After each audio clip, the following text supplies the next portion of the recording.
नमस्कार, मी पंजाब डक। आज आहे 7 जुलै 2026। आज माझा वाढदिवस आहे आणि वाढदिवसाच्या निमित्त आम्ही दरवर्षी काय करतो, झाडं लावतो।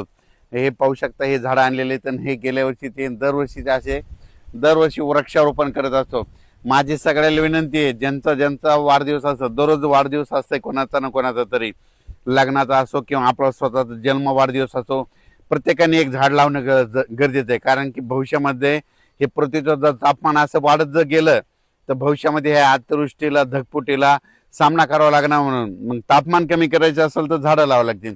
झाडं लावा, पृथ्वीचं तापमान कमी करा। माझं म्हणणं आहे, प्रत्येक जणांनी आपण आपल्या लहान मुलाचा वाढदिवस असो, कोणा वयोवृद्धाचा असो किंवा लग्नाचा वाढदिवस असो, आपण काय करायला पाहिजे, एक झाड लावायला पाहिजे। कमीत कमी काय करायचं, एखाद्या कोणाचं आपल्यावर जागा जरी नसली तर कुठं माळ रानावर जाऊन तरी लावणे साहजिक आहे। आणि झाडं लावताना आपण स्वतःचं जर शेत असेल तर काय करा, एखादं